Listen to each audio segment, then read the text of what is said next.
Assalamualaikum warahmatullahi wabarakatuh. Salam rahayu, salam damai, salam sehat, salam budaya, salam seluruh alam. Semoga semua makhluk berbahagia. Apa kabar sahabat dimanapun kalian berada? Saya harap baik-baik saja.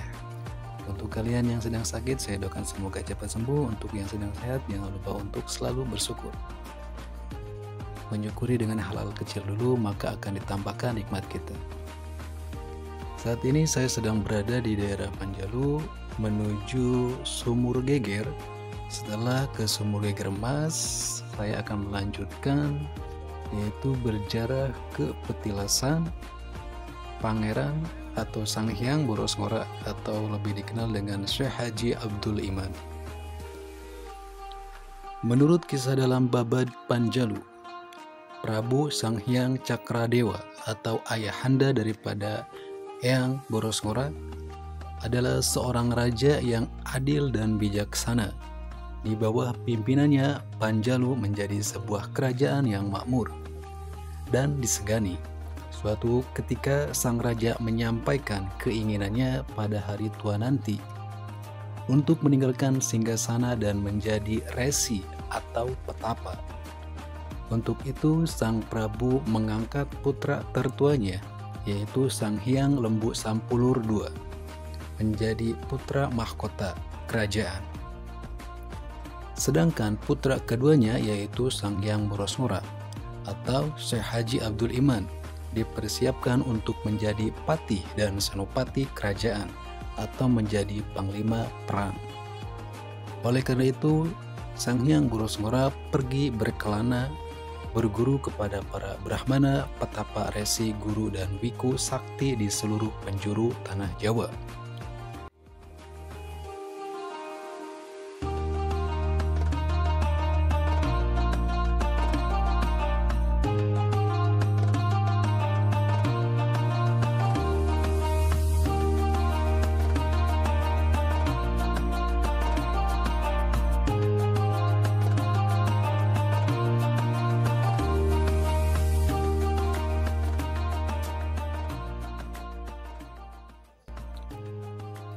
Untuk kedua kalinya, Sang Hyang Boros Ngora pergi meninggalkan keprabonan atau kerajaan Panjalu. Dan kali ini ia berjalan tak tentu arah karena tidak tahu kemana harus mencari ilmu yang dimaksudkan oleh ayahandanya, yaitu ilmu sejati. Ilmu sejati yang dimaksud di sini adalah ilmu Islam. Letih berjalan tak tentu arah, akhirnya ia duduk bersemedi mengheningkan cipta, memohon kepada Sang Hyang Tunggal agar diberikan petunjuk untuk mendapatkan ilmu sejati. Sekian lama bersemedi, akhirnya ia mendapat petunjuk bahwasanya pemilik ilmu yang dicarinya itu ada di seberang lautan, yaitu di tanah suci Mekah Al-Mukarramah atau Jazirah Arab. Dengan ilmu kesaktiannya, Sang Hyang Boros Ngora tiba di Mekah dengan dalam sekejap mata. Wallahu a'lam bimuradi. Selanjutnya di Mekah itu, Sang Hyang Boros Ngora bertanya kepada setiap orang yang ditemuinya agar dapat bertemu dengan seseorang yang bisa mewarisi ilmu sejati yang dimaksud. Orang-orang yang tidak mengerti maksud sang pangeran menunjukkan agar ia menemui seorang pria yang tinggal dalam sebuah tenda di gurun pasir. Lalu Sang Hyang Boros Ngora bergegas menuju tenda yang dimaksud, dan ketika ia membuat tabir tenda itu, dilihatnya seorang pria tua yang sedang menulis dengan pena. Karena terkejut dengan kedatangan tamunya, pena yang ada di tangan pria itu sampai terjatuh menancap di tanah berpasir. Lalu lelaki misterius itu menegur sang pangeran kepada Sang Hyang Boros Ngora karena telah datang tanpa mengucapkan salam, sehingga mengejutkannya dalam mengakibatkan pena yang dipegangnya jatuh tertancap di pasir. Padahal sesungguhnya lelaki itu hanya berpura-pura terkejut karena ingin memberi pelajaran kepada pemuda pendatang yang terlihat jumawa karena kesaktian yang dimilikinya itu. Setelah bertanya apa keperluannya datang ke tenda ini, Lelaki itu hanya meminta Sang Hyang Bros Ngora agar mengambilkan penanya yang tertancap di pasir. Sang pangeran segera memenuhi permintaan pria itu atau Sang Hyang Bros Ngora. Tetapi terjadi kejanggalan. Pena yang menancap di tanah itu seperti sudah menyatu dengan bumi sehingga walaupun segenap kekuatannya telah dikerahkan, namun pena itu tak bergeming barang sedikit pun atau tidak terangkat. Lalu Sang Hyang Bros Ngora segera menyadari bahwasanya orang yang ada di hadapannya bukanlah orang sembarangan. Sebagai seorang kesatria, ia mengakui kehebatan pria itu dan memohon ampun atas kelancangan sikapnya tadi. Sang pangeran juga memohon kesediaan pria misterius itu mengajarinya ilmu yang sangat mengagumkannya. Lelaki yang kemudian diketahui adalah Baginda Sayyidina Ali bin Abi Thalib radhiyallahu an. Ini hanya meminta Pangeran Bros Ngora mengucapkan 2 kalimat syahadat seperti yang dicontohkannya, dan sungguh ajaib, pena yang menancap di tanah itu bisa dicabut dengan mudah olehnya. Ringkas cerita, Pangeran Bros Ngora kembali ke Keprabonan atau Kerajaan Panjalu dan disambut dengan sukacita oleh Sang Prabu beserta seluruh kerabatnya.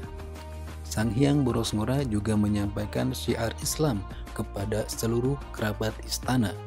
Sang Prabu yang telah udur menolak dengan halus ajakan putranya dan memilih hidup sebagai pendeta atau resi atau sebagaimana kehendakannya dahulu, dan menyerahkan singgasana kepada putra mahkota Sang Hyang Lembu Sampulur II. Air jam-jam yang dibawa Sang Hyang Bros Ngora dijadikan cikal bakal air Situ Lengkong yang sebelumnya merupakan sebuah lembah yang mengelilingi bukit bernama Pasir Jambu. Gayung yang berlubang pemberian ayahnya dilemparkan ke Gunung Sawal dan kemudian menjadi sejenis tanaman paku yang bentuknya seperti gayung. Sang Hyang Bros Ngora melanjutkan syiar Islamnya dengan mengembara ke arah barat melewati daerah-daerah yang sekarang bernama Tasikmalaya, Garut, Bandung, Cianjur, dan Sukabumi. Prabu Sang Hyang Lembu Sampulur II tidak lama memerintah di Kerajaan Panjalu. Ia kemudian hijrah ke daerah Cimalaka di kaki Gunung Tampomas, Sumedang, dan mendirikan kerajaan baru di sana. Sang Hyang Bros Ngora yang menempati urutan kedua sebagai pewaris tahta Panjalu meneruskan kepemimpinannya kakaknya itu dan menjadikan Panjalu sebagai kerajaan Islam yang sebelumnya bercorak Hindu.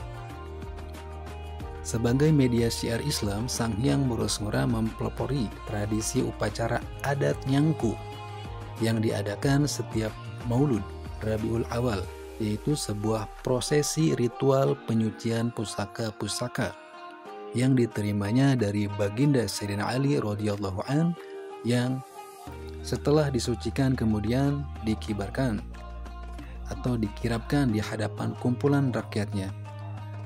Acara yang menarik perhatian khalayak ramai ini dipergunakan untuk memperkenalkan masyarakat dengan agama Islam dan mengenang peristiwa masuknya Islamnya Sang Hyang Bros Ngora.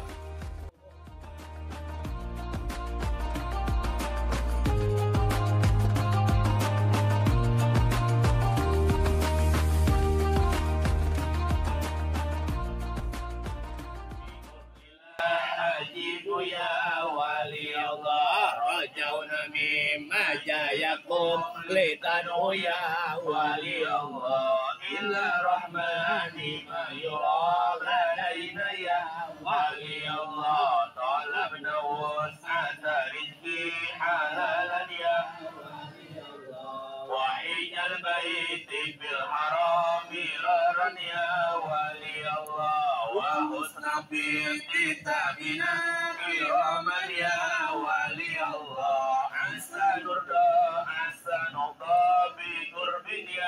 wali Allah wa sallallahu ala Muhammad ya wali Allah wa hamdan lil muhayyin wa syukran ya wali Allah. Billahi ta'ala bihadal maqdallah Allahumma makbul hajat bi hurmati awliya Allah ta'ala fi hadhihi al-maqbar bi hurmati wali Allah yang kai haji bahulu gusti fi hadal maqami sari hadir ya sahibal magam ya sahibal karama ya sahibal fadilah wa mandfina haulahu sayyidilahum al-fatiha.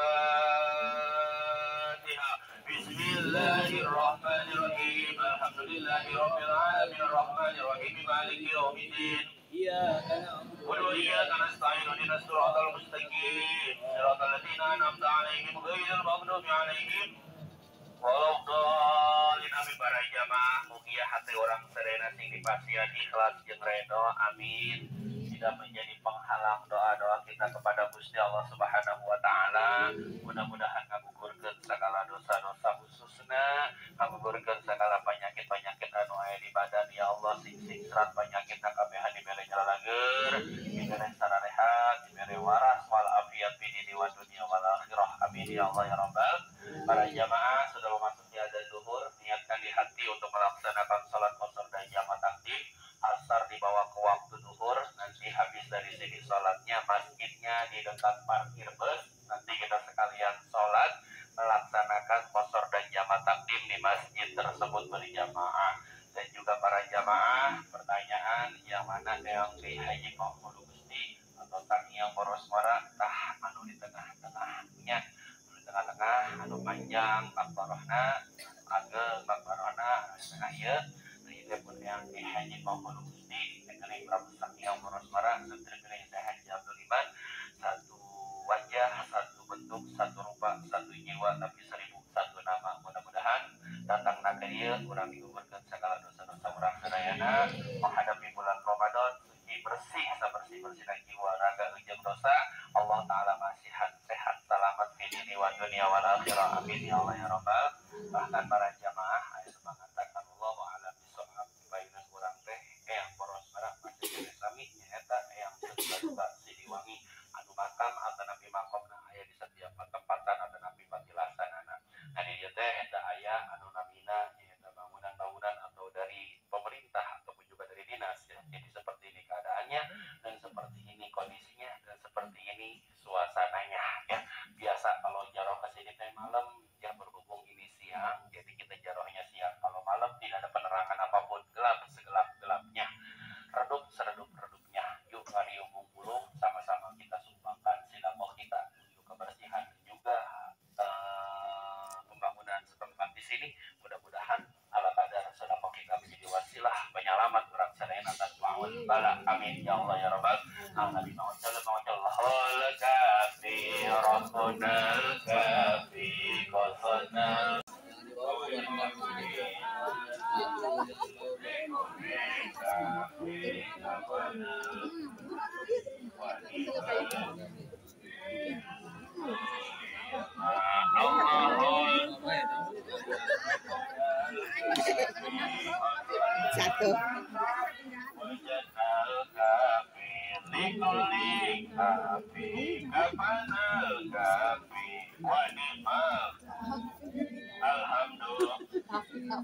Allahul kafi rabbuna fi qasana wajadna kafi kabana kafi wa ni'mal Allahul kafi wa ni'mal nasir hasbun wa ni'mal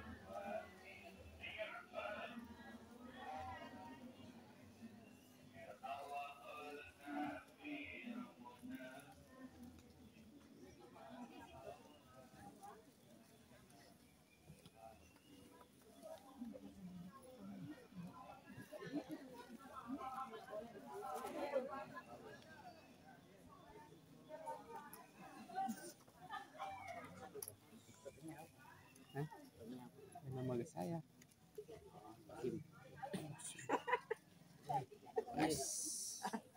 nama kita Muhammad Qadir. Jangan